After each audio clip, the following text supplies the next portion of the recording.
Esta emisora les da la bienvenida al programa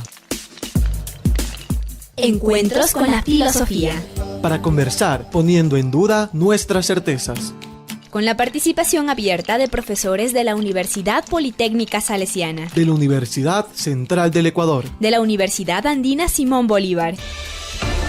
Encuentros con la Filosofía. Se difunde semanalmente por las emisoras universitarias Infinito Digital, Voz Andina Internacional y Radio Faxo. Abrimos nuestros micrófonos.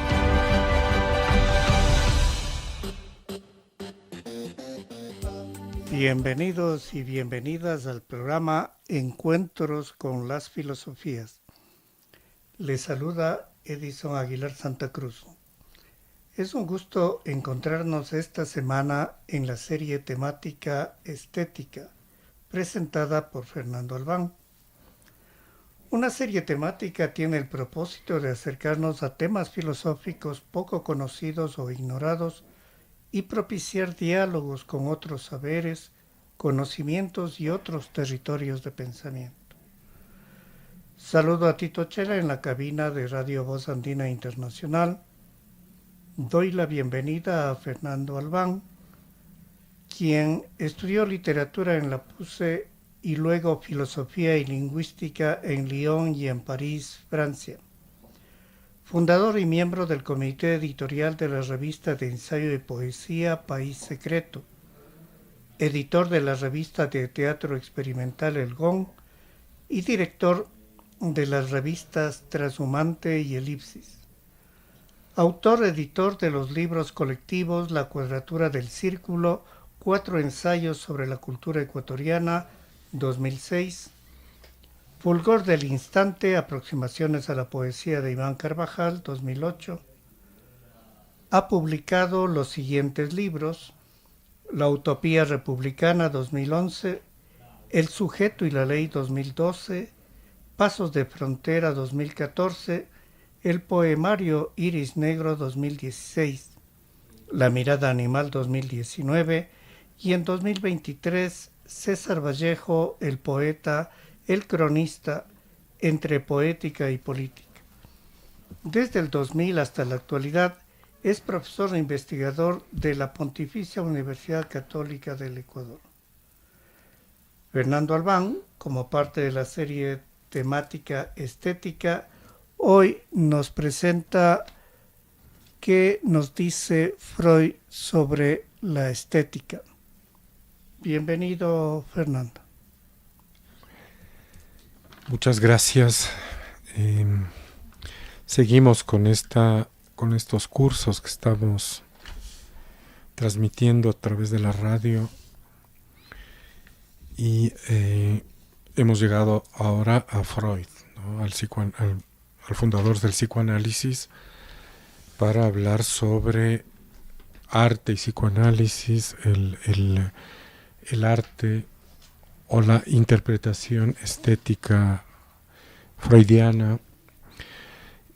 Es decir, aquí, a semejanza de Nietzsche, que fue nuestro autor anterior, no existe un texto, un estudio destinado de manera específica al tratamiento del arte, pero existe, al menos yo no conozco, pero existen una reflexión, una vasta reflexión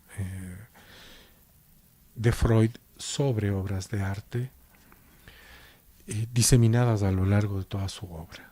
Es decir, la atención que presta el psicoanálisis y Freud al arte ha sido enorme, grandísima. Eso ocurre también con Nietzsche, ¿no?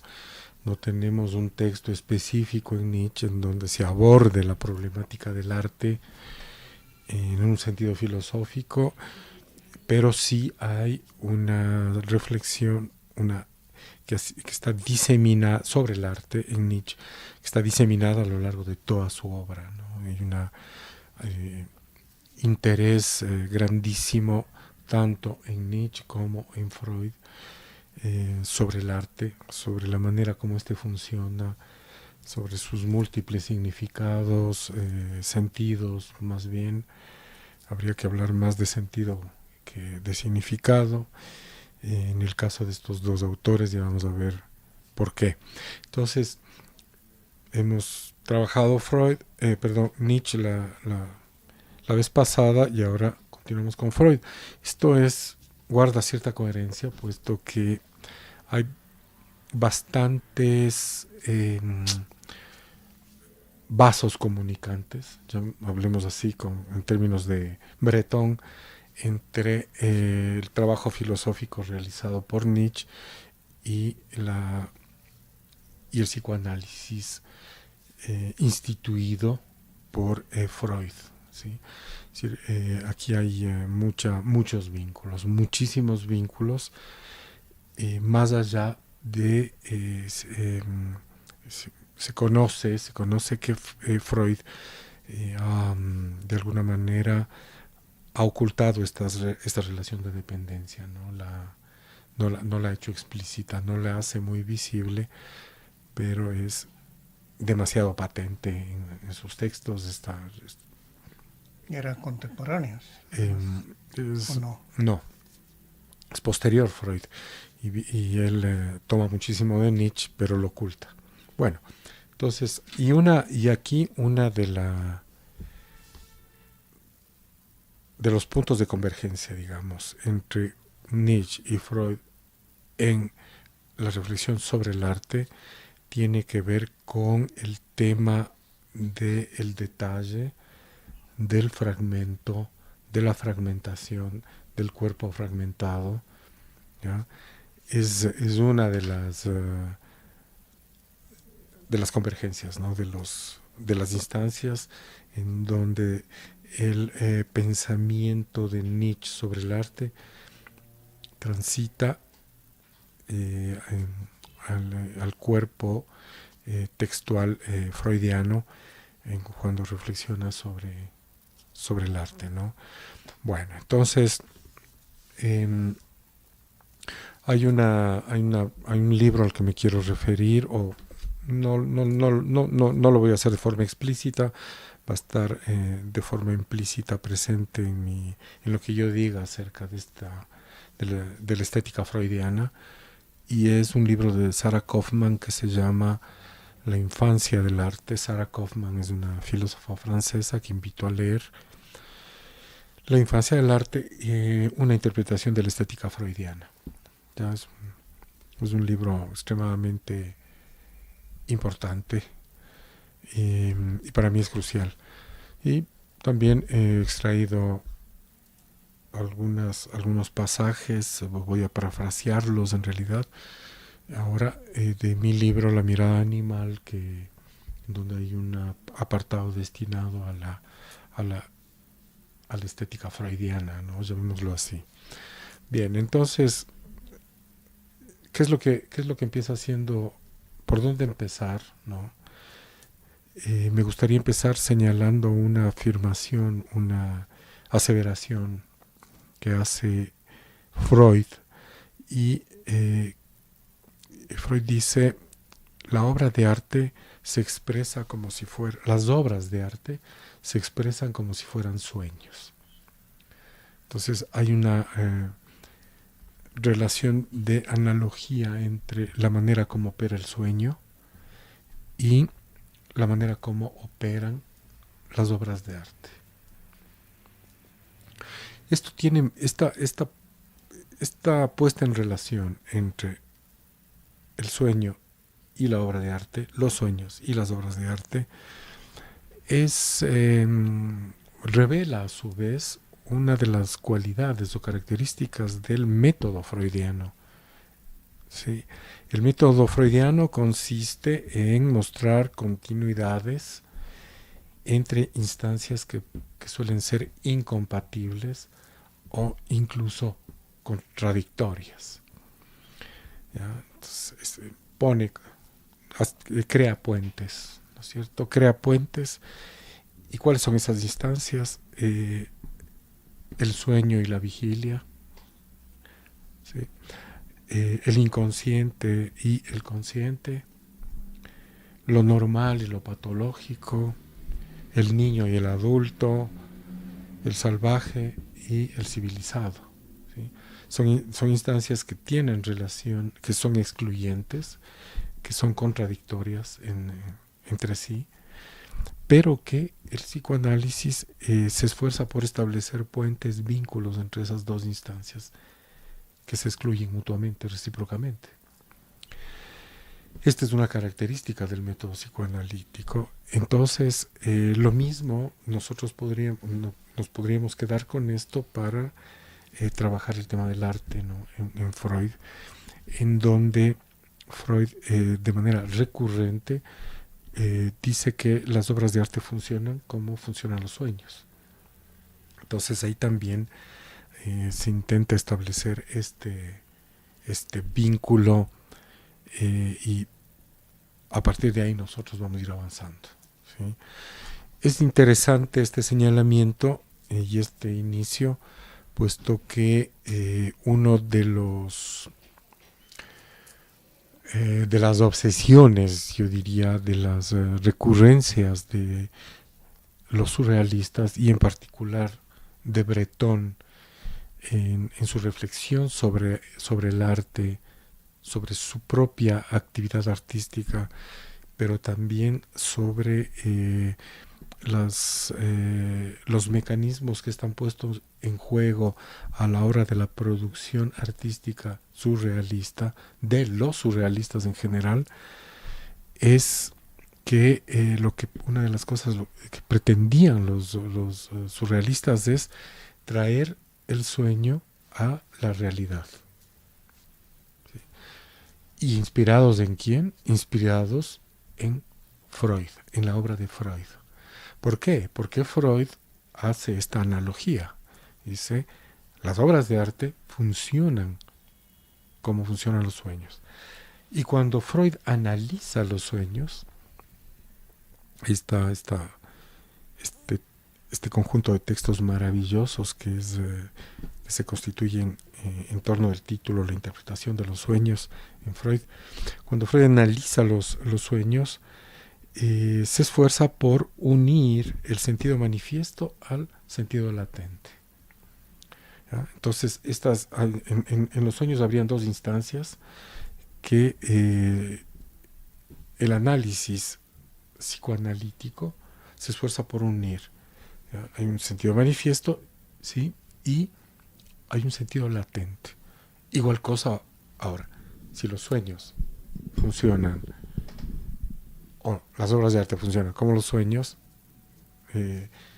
los mueve la misma lógica, entre comillas el término lógica, habría que pensar que en la obra de arte también existe un sentido manifiesto y un sentido latente, ¿no es cierto? Que cabría hacerlos coincidir, ¿sí? al cabo de un análisis. Podemos ir un poquito más lejos y señalar que en las obras de arte, aparte de existir este sentido latente y este sentido manifiesto, existe también, está articulado de manera compleja, ¿sí? El inconsciente con la conciencia, ¿sí? Hay lo normal y lo patológico, el niño con el adulto, está articulado en las obras de arte, hay un puente entre esas dos instancias que son contradictorias, como también el salvaje y el civilizado, ¿no? Entonces, habría que dar cuenta en las obras de arte de la existencia de estos vínculos entre estas instancias que son incompatibles y que, si tú quieres, se resumen en la conciencia y el inconsciente, ¿no? Entonces, ahora, si es que tal como se da en el sueño, en la obra de arte, existe el sentido manifiesto y el sentido latente, ¿sí? Esto quiere decir que el cuerpo desnudo de la obra de arte, que es la manera como se nos ofrece, el cuerpo desnudo del arte, ¿sí? revela, muestra tanto como oculta. ¿Por qué afirmo esto? ¿Por qué se afirma esto? Que el cuerpo desnudo de la obra de arte revela tanto como oculta, muestra y a la vez oculta, por la existencia de estos dos sentidos, el latente y el manifiesto, ¿cierto? Entonces, esta, qué sé yo, se podría decir que hay un cierto pudor en el arte, ¿sí?, que la lleva en las obras de arte, que las llevan a mostrar, pese a estar desnudas, ¿sí?, ocultar siempre algo, pese a su desnudez, no ofrecerse de manera integral, ¿no? Hay una reserva en el arte que le impide mostrarse de manera total, ¿no? Siempre la desnudez aquí entraña una especie de ocultamiento, que es además lo que vincula, diría yo, al arte,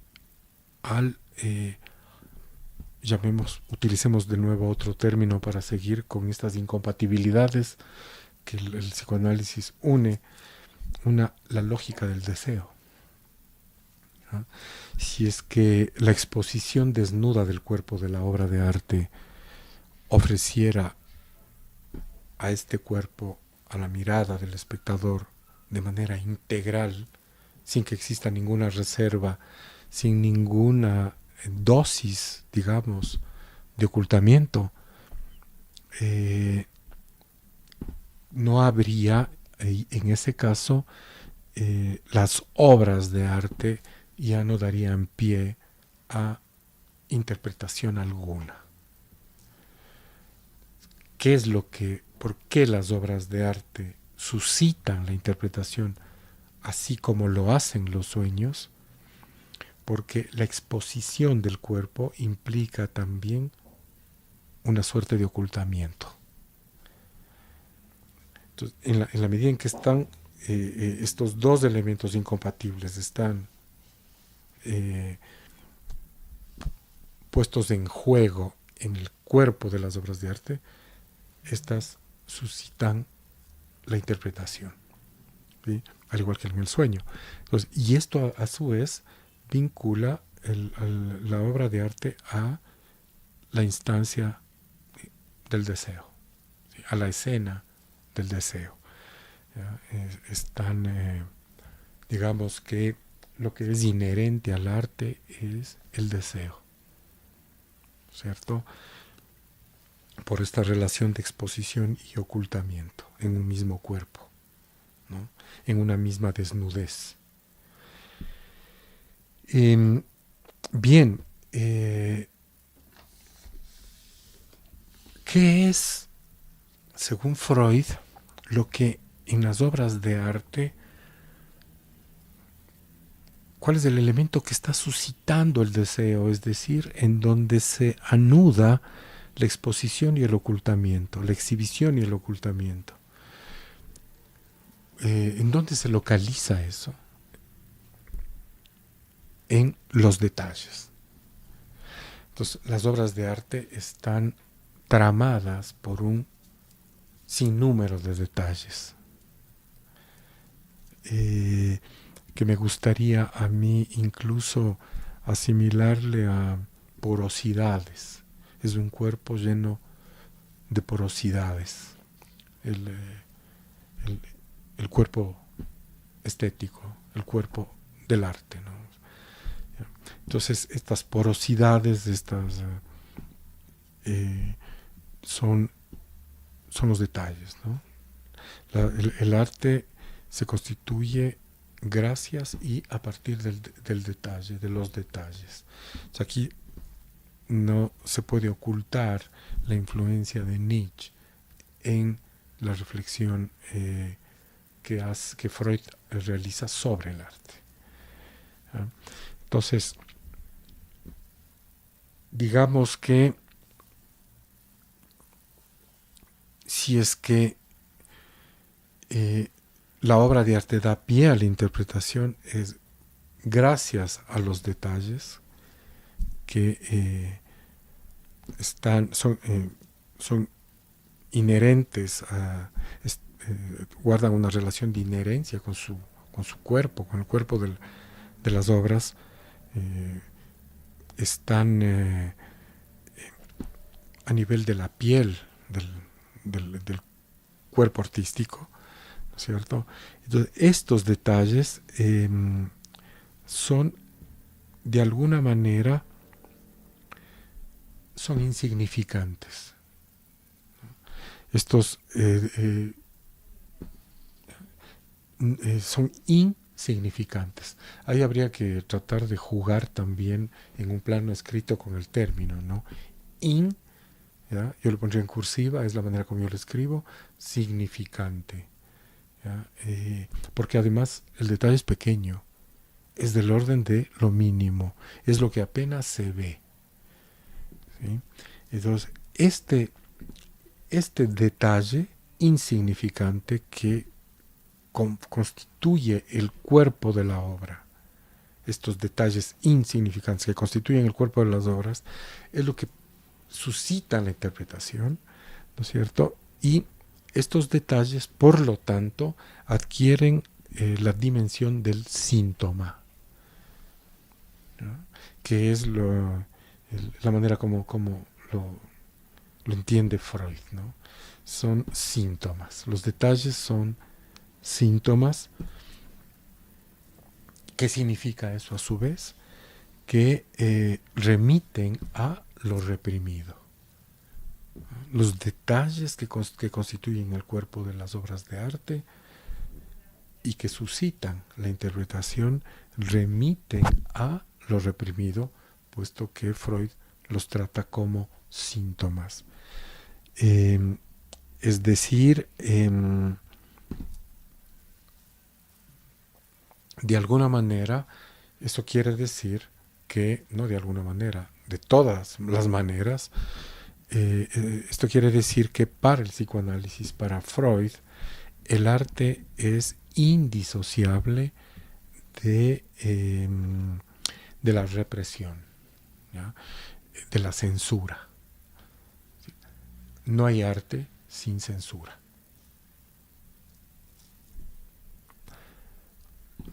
Curioso, ¿ya? Es decir, no hay arte sin censura.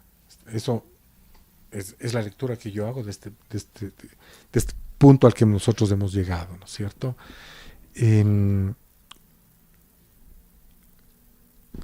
Esto significa, a su vez, que la exposición desnuda del cuerpo o de los cuerpos de las obras de arte suponen forzosamente, necesariamente, un ocultamiento. Es decir, esa exposición desnuda no puede ser integral. El hecho de que no pueda ser integral, sino de que conlleve forzosamente un ocultamiento, eso abre al juego del deseo y abre y significa a su vez que la censura es consustancial al arte, pero es una censura que es inherente al modo como el arte mismo opera. Es decir, la censura no viene de fuera. La censura es inherente a su modo de operación, es decir, la represión, para que el arte se vuelva legible. Es decir, ¿qué es lo que le da legibilidad al arte? La represión. ¿Cierto? Eso que por lo tanto el detalle no puede sino surgir bajo la forma del síntoma. y de ahí la interpretación, la necesidad de la interpretación. Todo esto está conectado, ¿sí? Entonces la censura no viene o no simplemente viene a afectar al arte desde el exterior. Siempre va a haber censura, siempre. De una manera u de otra va a haber censura. Ahora, la censura, habría que hacer añadir algo ahí. La censura es inherente a la manera como el arte opera en su interior mismo. Es decir, la otra sería una censura posterior, que viene del exterior, pero hay en la manera como el arte opera, a semejanza del sueño, ¿sí? La censura proviene de la instancia del arte mismo, ¿cierto? Ahí hay una que es la relación del deseo con la represión. Ahora, decíamos, esta represión, esta censura que es inherente al arte mismo, a la escena artística misma, ¿sí? Es lo que dota al cuerpo estético de legibilidad. ¿Por qué el arte da pie a la legibilidad? Se vuelve legible, adquiere un sentido, es susceptible de ser interpretado. ¿Por qué? Porque no hay una exposición integral del cuerpo, sino hay algo que queda oculto, ¿no es cierto? Y ahí está actuando lo reprimido, la represión, ahí está actuando la censura, ¿no es cierto? Entonces es crucial esta represión para que el deseo se suscite, lo reprimido se suscite bajo la forma del síntoma, ¿no? Y esto siempre vinculado al detalle, a los detalles que constituyen el cuerpo estético. Siempre hay que este insignificante detalle, ¿no? Es decir, por su carácter pequeño también, ¿no? Minúsculo, que es hacia donde el psicoanálisis mira con el propósito de llevar a cabo la tarea del análisis, ¿sí? De la interpretación. Entonces, es primera, creo que el día, en este momento llegaríamos hasta ahí, ¿no? La censura, en la estética freudiana, ¿sí? Es inherente a la manera como el arte opera en sí mismo. La censura, la represión, no puede haber una exposición integral del cuerpo estético. Tiene que haber siempre un ocultamiento, ¿no? Que dé paso a la legibilidad, a la necesidad de la interpretación. Muy bien, se nos acabó el tiempo. Concluimos este encuentro semanal con las filosofías con nuestro agradecimiento a ustedes, radioescuchas, al invitado de esta semana, Fernando Albán, y a Tito Chela en la cabina de Radio Voz Andina Internacional.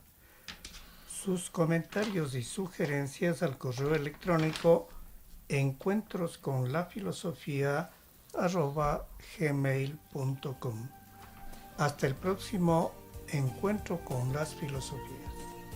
Agradecemos su sintonía a Encuentros con la filosofía. el programa que impulsa el filosofar como acción compartida desde las radios universitarias. Les invitamos a compartir las próximas emisiones de Encuentros con la filosofía por esta emisora.